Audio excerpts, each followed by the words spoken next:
To Be Hero X Episode 5 goes a completely different way than I had expected it to. Instead of following up on the massive cliffhanger from last week, Lin confronting Moon, who is shot in the head dead in front of him as he stands dumbfounded. No continuation with that. Instead, we get a completely new origin story of a different hero, Yang Chen, the actor. Now it has become clear to me the vision for the anime. We're delving into different heroes, their origin stories. So we get to gain our own perspectives on them, bring depth to each and every hero who will be competing in this ranking tournament of heroes, which the anime has been thrusting in our awareness since the first episode. But it's brilliant. Instead of following one main character, one protagonist, they are all protagonists, all main characters in their own way. Also, the anime has been making it quite apparent. It's the trust value, the belief of their followers, their viewers, who give them strength. We are also viewers and followers. We get to decide who we put our belief in, who we put our trust in. Is it going to be Lin? Is it going to be the actor, Yang Chen? Or some future hero we're going to be introduced to? You get to decide. Also, all of their backstories are completely novel, with different motivations, life experiences, hardships, personalities. Some you may find more appealing than I will, but that's the beauty in it. There is going to be no right or wrong, no one hero which the entire fan base is rooting for. Much the same as the viewers within the anime who may be rooting for their personal favorite, we will also curate our personal favorite as we continue watching and root for them to win. It is one of the most brilliant tournament ideas I've ever witnessed. If they can stick the landing, I think it will be up there as one of the greatest tournament arcs ever conducted within anime.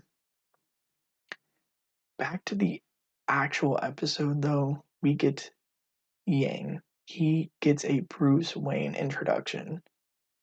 Both his parents dead in the street, shot dead in cold blood. He's about to be taken captive by some street thugs when Isol arrives, an armor-cladded hero implementing electricity as his superhero ability. Immediately, Yang becomes enamored with the hero. Rightfully so, his life was saved, although he couldn't save his parents. We skip ahead. He's a fourth year in college, highly insecure, no self esteem or self confidence to be spoken of. Has a huge crush on his classmate, Xiao.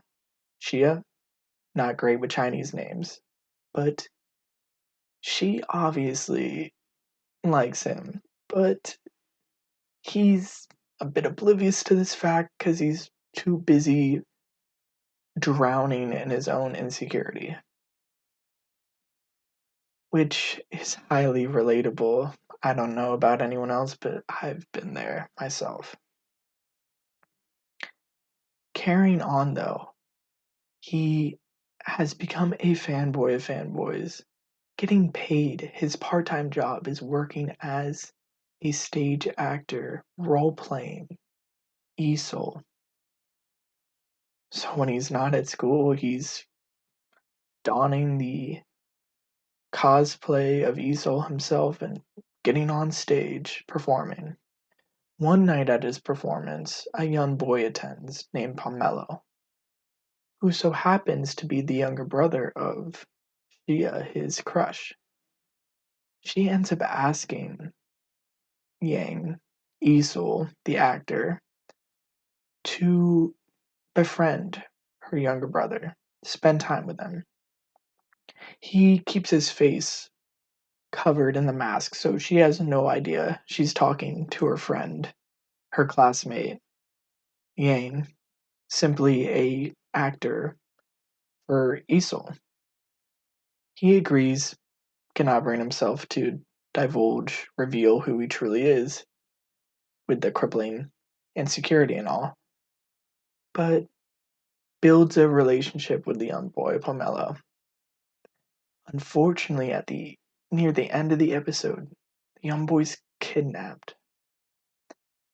But our titular, definitely not a hero yet, rides after the van on a bike. Yes, paying homage to the number one C ranked hero from One Punch Man. Biking hero, riding hero, don't remember his name, but y'all know who I'm talking about. Moomin Rider? Moomin Rider. He rides after this van who kidnapped his young friend. He crashes, pulls the kid out. The two thugs begin fighting him. He has no strength. He has a trust value of 0. But there's a beautiful moment when the child does not see an actor. He only sees Isol, calls out to him in true belief. And in that moment, his trust value goes up 100%. It goes from 0, nothing, nada, to everything, a 1.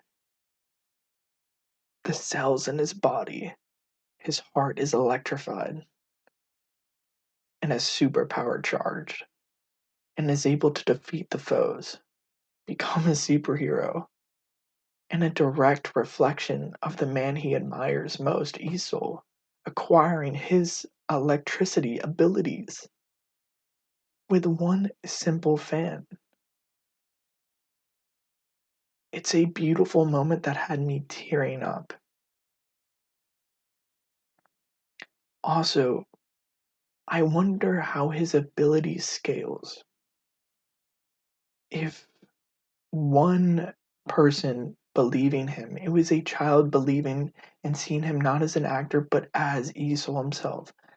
But on a higher public view, I wonder how his ability works when there are many people viewing him not as Isol but as a guy who acquired the same abilities as Isol. Maybe pragmatically it doesn't make a difference, but interesting to consider regardless. That's about it for the episode, though. Let me know what you guys thought. Anyways, peace.